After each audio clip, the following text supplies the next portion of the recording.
ఈరోజు వీడియో వచ్చేసి మందార మొక్కలు సడన్‌గా ఉండి ఒక్కసారిగా చనిపోతాయండి. ఎందుకు చనిపోతాయి? కారణాలు ఏంది? అసలు ఏం జరిగింది? అనేసి ఫుల్ వీడియో అయితే స్కిప్ చేయకుండా చూడండి. చూస్తున్నారు కదండీ! ఈ మందార మొక్క ఎంత చక్కగా పువ్వులు పూసేది, పెద్ద సైజులో పూసేది మరియు మంచి కలర్ అండి. చాలా మంచి కలరు. మన ఛానల్‌ని ఫాలో అయ్యేవాళ్ళు ప్రతి ఒక్కళ్ళు కామెంట్ చేస్తారనమాట. ఈ ఫ్లవర్ చాలా బాగుందని. కానీ ఎందుకో తెలీదండి. ఉండుండి ఒక్కసారిగా ఈ మొక్క అనేది డల్ అయిపోయి చాలా వరకు ఇంక నేను పట్టించుకోకపోతే అది చనిపోయే స్టేజ్‌కెళ్ళిపోయింది. అసలు ఏం జరిగిందో ఏందో ఫుల్ వీడియో చూడండి స్కిప్ చేయకుండా. హాయ్ అండి, అందరికీ నమస్తే. Welcome to Harika creative ideas. Please అండి, కొత్తగా మన ఛానల్ చూసినట్లయితే లైక్ చేయండి, షేర్ చేయండి, మన ఛానల్ని సబ్స్క్రైబ్ చేసుకోండి. ఈ మందార మొక్క ఆల్మోస్ట్ ఒక 1 మంత్ నుంచి మెల్లమెల్లగా వాడిపోతూ వస్తుందండి. కొమ్మ కూడా ఎండిపోతూ వస్తుంది.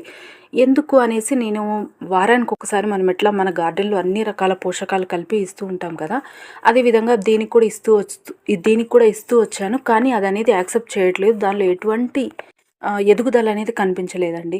కానీ నేను మొక్కను రిపోర్టింగ్ చేద్దాము అనేసి అలానే పెట్టాను. కానీ సడన్‌గా నేను మొక్క కుండీని ఇలా జరిపి చూసరికి ఇది కనిపించింది.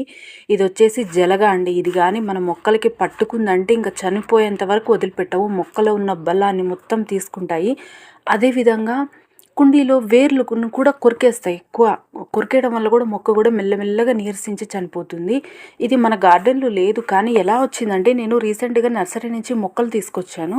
ఆ మొక్కల్లో వచ్చినట్టుందండి. నేను ఎట్లా నర్సరీ నుంచి మొక్కలు తీసుకొచ్చి అది ఒక వారం నుంచి 10 రోజుల పాటు మన కుండీలో మన గార్డెన్లోనే ఉంచుతా కదా, అలాగా పట్టినట్టుంది. మట్టి కూడా నాకు పట్టుకోవాలంటే భయం వేసింది. వాటి గుడ్లు ఏమన్నా ఉన్నాయేమో అనేసి, నేను ఏమన్నా పోషకాల లోపం ఉందేమో అనేసి నేను ఫర్టిలైజర్స్ ఇస్తూ వచ్చాను. కానీ అవి ఫర్టిలైజర్స్ అయితే అస్సలు తీసుకోలేదు. మా కుండీని కూడా తిరిగేసి చూస్తున్నానండి. లోపల మొత్తం చీమలు ఉన్నాయి మరియు కాళ్ళజెర్రీ అంటారు, వాటిని ఏమంటారు, కాళ్ళజెర్రీస్ ఉన్నాయి. ఇవన్నీ పట్టడం వల్ల మొక్క అనేది చనిపోయింది. మన వీడియోస్ కింద కూడా కామెంట్ పెట్టే వాళ్ళందరికీ నేనేం సమాధానం ఇస్తానంటే, మీరు మొక్క వాడిపోతుంది, లేకపోతే పువ్వులు పూయట్లేదు అన్న మొక్కలకైతే ఫర్టిలైజర్స్ అయితే కంపల్సరీగా ఇవ్వాలండి. మీరు ఫర్టిలైజర్స్ ఇస్తూ ఉంటే అవి మొక్కలో ఏమన్నా ఫలితం ఉంటే కంటిన్యూగా ఫర్టిలైజర్స్ కంటిన్యూ చేయండి. ఫలితం ఏమీ లేదు, మనం ఎన్ని ఫర్టిలైజర్స్ ఇచ్చినా మొక్క అలానే ఉంది అంటే మాత్రం కంపల్సరీగా మొక్కని రిపోర్టింగ్ చేయమని చెప్తానండి. ప్రతి ఒక్క కామెంట్కి నేను అదే సలహా ఇస్తాను. ఎందుకు అంటే మనకి కుండీలో ఉన్నట్టు అస్సలు తెలియదండి.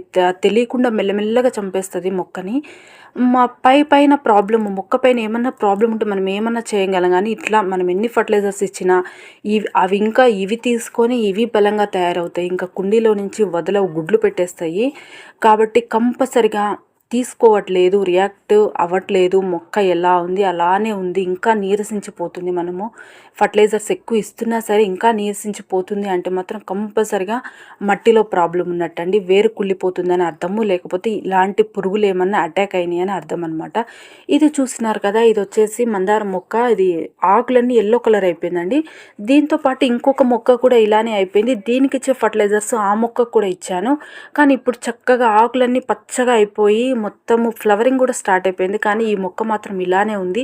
అంటే ఇది వేరు కుళ్ళిపోతుందని అర్థము, లేకపోతే ఇట్లాంటి జలగలు ఏమైనా అటాక్ అయినాయని అర్థం అనమాట. నేనైతే వెంటనే రిపోర్టింగ్ చేస్తానండి. సడన్గా నాకైతే ఒక్కసారిగా వాటిని చూడంగా నేను షాక్ అయిపోయాను. ఇంకా కొంచెం ఒక 1 వీక్ కానీ నెగ్లెక్ట్ చేసామంటే మొక్క కంప్లీట్గా చనిపోతుంది. కానీ అడుగున ఒక 1 or 2 ఇంచెస్ వరకు మాత్రం పచ్చిగా ఉందన్నమాట. ఇంకా అమ్మయ్య అనుకొని నేను వెంటనే రిపోర్టింగ్ అయితే స్టార్ట్ చేశానండి. టైం కూడా చాలా లేట్ అయిపోయింది. నైట్ టైం, ఇది 11 ఆ టైం అయిందనమాట. నేను ఎందుకో సడన్గా ఈ మొక్క వాడిపోతుంది అని ఈ మొక్క మీదే నా కాన్సన్ట్రేషన్ అంతా పెట్టానండి. ఎల్లో కలరు చాలా మంచి పువ్వు అనమాట. ఇంకా నేను ఎందుకో కుండీ ఇలా జరపంగానే ఇవి కనిపించినాయి పురుగులు. అసలు చాలా గందరగోళంగా ఉంది కుండీ. ఇంకా వెంటనే అయితే రిపోర్టింగ్ నేను చేయి పెట్టడానికి కూడా నాకు ఇబ్బందిగా అనిపించి నేను ఒక పుల్ల తీసుకొని తీశాను. చూస్తున్నారు కదండి హోల్ ఎట్లా కనిపిస్తుందో. ఈ హోల్లో ఇంకొక జలగ ఉంది. ఎంత పెద్ద హోల్ ఉందో చూడండి. ఈ హోల్లో కూడా ఇంకొక జలగ ఉంది. కాబట్టి నేనేం చేస్తానంటే ఈ మట్టిని అసలు యూజ్ చేయట్లేదు. మా కొత్త మట్టిలో రిపోర్టింగ్ చేసుకుని ఎప్పుడైనా సరే మొక్కను తీసేసుకుంటున్నాను. ఒకసారి చూడండి. ఇవి మదర్ రూట్ కానీ అవి కట్ చేస్తూ ఉంటే, కొరుకుతూ ఉంటే మాత్రం మొక్క అనేది బ్రతకదండి. సైడు ఈ పిల్ల వేర్లు ఎంత కట్ చేసినా సరే మళ్ళీ గ్రో అయిపోతాయి. కానీ మదర్ రూట్ ఒక్కసారి కట్ అయిందంటే మాత్రం గ్రో అవడానికి టైం పడుతుంది. కానీ మనం జాగ్రత్తలు అయితే తీసుకోవాలండి. నేను ఈ మొక్కనైతే కంపల్సరీగా బ్రతికించుకుంటాను. నాకు చిన్న ముక్క అండి, చివరి వరకు చూడండి, నేను చూపిస్తాను.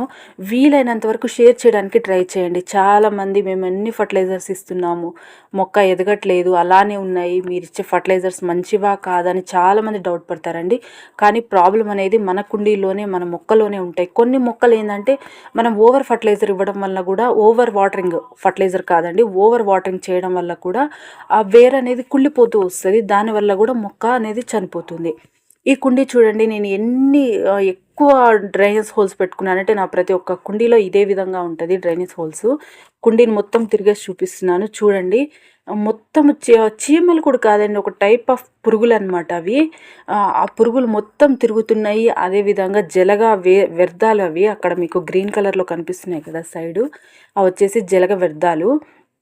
కుండీని మొత్తం తిరిగేసుకున్న ఈ మట్టిని మనం ఎట్లా వాడుకోవాలంటే, ఒక నెల పాటు ఎండలో బాగా ఎండనివ్వాలండి. ఈ మట్టిని తొందరగా అయితే కుండీలలో వాడుకోకండి, అదేవిధంగా పడేయడం కూడా చేయకండి. ఒక నెల పాటు బాగా దీనిలో పసుపు, వేపపిండి ఇవన్నీ కలిపి ఒక నెల పాటు బాగా ఎండలో ఎండనిచ్చిన తర్వాతే వాడుకోవాలి. ఇప్పుడు నేను కొత్తగా మొక్కను రిపోర్టింగ్ చేసుకుంటున్నా కాబట్టి కొత్త మట్టిని అయితే వాడుకుంటున్నానండి. అంటే ఫ్రెష్గా మిక్స్ చేసుకొని వాడుకుంటున్నాను. ఫాస్ట్గా జరిగిపోతుందండి, చాలా నైట్ టైం కదా. ఇసుక అండ్ ఎర్రమట్టి అండి, ఎర్రమట్టి, వర్మీ కంపోస్టు అండ్ కోకోపీట్. ఇది వచ్చేసి పసుపు అయితే కంపల్సరిగా వేయండి. దీంతోపాటు ఎప్సమ్ సాల్ట్ కంపల్సరిగా మనం వాడుకోవాల్సింది వేపపిండి ఇవన్నీ వేసి బాగా మిక్స్ అయ్యే విధంగా మిక్స్ చేసుకోండి. మీ దగ్గర బనానా పీల్ పౌడర్ ఉంటే కూడా అది కూడా 1 నుంచి 2 స్పూన్ల వరకు బనానా పీల్ పౌడర్ వేసుకోండి. మరియు దాల్చిన చెక్క పౌడర్ అయితే కంపల్సరిగా వేసుకోవాలి. నేనైతే దాల్చిన చెక్క పౌడర్ కూడా వేసుకున్నాను. ఇది మంచి రూటింగ్ హార్మోనింగ్గా కూడా పనిచేస్తుంది. మళ్ళీ నేను ఇచ్చే బెస్ట్ టిప్ ఏంటంటేనండి, ప్రతి ఒక్క మొక్కని సంవత్సరానికి ఒక్కసారి అయితే రిపోర్టింగ్ చేసుకోండి. అదేవిధంగా మనం కుండీలలో ఉంచడం వల్ల కూడా మట్టిలో కూడా ఫంగస్ వచ్చే ఛాన్స్ ఉంటుంది. ఎందుకంటే ఇది మొత్తము ఎప్పుడు కూడా తేమగా ఉంటుంది కదా, మట్టి బురదగా లేకపోయినా తేమగా అయితే ఉంటుంది. ఆ తేమ ఎక్కువ రోజులు ఉండడం వల్ల కూడా ఫంగస్ అయ్యే ఛాన్స్ ఉంటుంది, మొక్కలు కూడా చనిపోయే ఛాన్స్ ఉంటుంది. మనం ఇంత ఇష్టంగా మొక్కల్ని తెచ్చుకొని అవి చనిపోతే, ముఖ్యంగా మందారాలంటే నేనైతే నాకు నచ్చిన కలర్ ఎక్కడ మొత్తం కలెక్ట్ చేస్తానండి. నా దగ్గర లేని కలరు అంటే ఉన్న కలర్ రిపీటెడ్గా ఉండొద్దు అనేసి నేను ఎంత మంచి కలర్స్ కలెక్ట్ చేస్తానంటే, అవి చనిపోతే చాలా బాధ అనిపిస్తుంది కదా. కాబట్టి ప్రతి ఒక్క మొక్కని సంవత్సరానికి ఒక్కసారి అయితే రిపోర్టింగ్ అయితే చేసుకోవాలి. ఇదైతే నేను ఇప్పుడు ప్రజెంట్ అయితే చిన్న కుండీలో రిపోర్టింగ్ చేసుకుంటున్నానండి. పెద్ద కుండీలు అయితే నా దగ్గర ఖాళీగా ఏమీ లేవు. ఇంకా చిన్న కుండీలోనే అడుగున మొత్తం రాళ్ళు వేసుకొని ఆ హోల్స్ అయితే కవర్ చేసుకున్నాను. డ్రైన్ హోల్స్ అయితే కవర్ చేసుకున్నాను. డ్రైన్ హోల్స్ కూడా చాలా ఎక్కువగా ఉండాలి.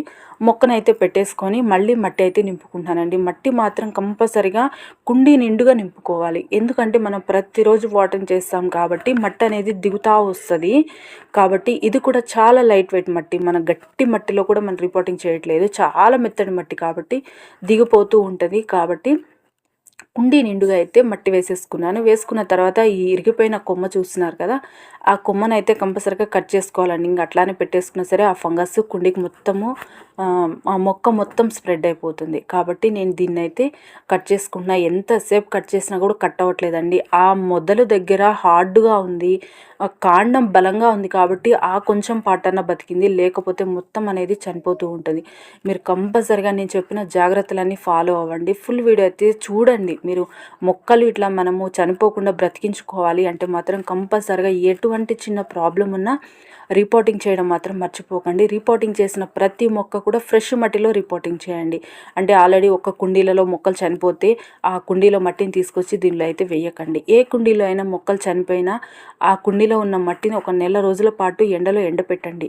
అది కూడా పసుపు, దాల్చిన చెక్క పౌడరు, వేపపిండి ఈ 3 వేసి ఎండపెట్టండి. ఎందుకు అంటే ఇటువంటి ఏమన్నా పురుగులు అటాక్ అయినప్పుడు వాటి గుడ్లు అనేది ఉంటాయండి, చీమలు కానీ వాటి గుడ్లు అట్లానే ఉండిపోతాయి వాటిలో. మనం మళ్ళీ దానిలో వేరే మొక్కను పెట్టుకున్నా సరే వాటికి కూడా అటాక్ అయిపోతాయి. కంపల్సరిగా నేను ఈ కొమ్మను కట్ చేసుకున్న తర్వాత దీనిలో అలోవెరా జెల్ అప్లై చేస్తున్నాను.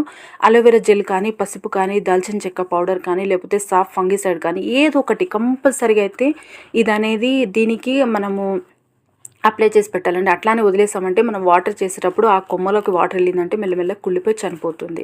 కాబట్టి మన దగ్గర ఏది అవైలబుల్ ఉంటే అదే మనము పెట్టుకోవాలండి. లేకపోతే లాస్ట్‌కి మట్టిలో అయినా కొంచెం వాటర్ పోసి ఆ మట్టిని కూడా ఆ కొమ్మ దగ్గర కవర్ చేయండి. చేసిన తర్వాత నేను దీని కుండీకైతే ఫుల్‌గా వాటరింగ్ ఇచ్చేసుకున్నాను. ఇచ్చేసిన తర్వాత నేను దీన్ని ఏం చేస్తున్నానంటే ఒక నెల రోజుల పాటు మనం ఏ మొక్కనైనా రిపోర్టింగ్ చేసుకున్నప్పుడు ఒక 20 నుంచి నెల రోజుల పాటు నీడలో పెట్టుకోవాలి. ఎండలో మాత్రం అస్సలు పెట్టకూడదు. ఇప్పుడైతే వర్షాలు పడుతున్నాయి కాబట్టి వర్షంలో పెట్టుకోండి, ఇంకా తొందరగా సెట్ అయిపోతుంది. వర్షాలు లేవు, ఎండ వస్తుంది అంటే మాత్రం కంపల్సరిగా నీడలో పెట్టుకోండి నెల రోజుల వరకు. చిగుర్లు వస్తున్నాయి అనుకున్నప్పుడు మెల్లమెల్లగా ఒకేసారి ఎండకు కాకుండా కొంచెం సెమీ షేడెడ్ ఏరియాలో పెట్టుకోండి. తర్వాత వచ్చేసి మెల్లగా ఫుల్ సన్లైట్లోకి పెట్టేసుకోండి. ఫర్టిలైజర్ విషయానికి వస్తే దీనికి ఎటువంటి ఫర్టిలైజర్స్ అయితే ఇవ్వకండి. చిగుర్లు కొంచెం పెద్దగా అయ్యేంత వరకు మాత్రం ఎటువంటి ఫర్టిలైజర్స్ అనేది ఇవ్వకూడదు. బియ్యం కడిగే నీళ్ళు మాత్రం ఇవ్వచ్చండి. అప్పుడప్పుడు కొంచెం బియ్యం కడిగే నీళ్ళలో కొంచెం పసుపేసి మాత్రమే ఇవ్వండి. మిగిలిన ఎటువంటి ఫర్టిలైజర్స్ మాత్రం ఇవ్వకండి. మన ఫర్టిలైజర్స్ ఇంకా ఇది మనం ట్రాన్స్ప్లాంట్ చేసాం కాబట్టి కొంచెం షాక్లో ఉంటుంది. మనం ఫర్టిలైజర్స్ ఇచ్చినా యాక్సెప్ట్ చేయదు. మనం ఇంకా ఆ మొక్కని ఇబ్బంది పెట్టినట్టు ఉంటుంది అనమాట ఫర్టిలైజర్స్ ఇచ్చి, మనం రకరకాల ఫర్టిలైజర్స్ ఇచ్చి. కాబట్టి నెల తర్వాత నుంచి ఫర్టిలైజర్స్ ఇవ్వండి. చిగుర్లు మాత్రం కంప్లీట్గా వచ్చిన తర్వాతే ఎండకి షిఫ్ట్ చేయండి. కంప్లీట్గా ఎండలో అయితే పెట్టకండి. థ్యాంక్ యూ సో మచ్ అండి. ఈ వీడియో మీరు ఇంతవరకు చూశారు అంటే మీకు నచ్చిందని అనుకుంటున్నాను. నచ్చితే మాత్రం కంపల్సరీగా లైక్ చేయండి, షేర్ చేయండి, మన ఛానల్ సబ్స్క్రైబ్ చేసుకోండి. థ్యాంక్ యూ సో మచ్ అండి. మరొక మంచి వీడియోతో మళ్ళీ మీ ముందుకు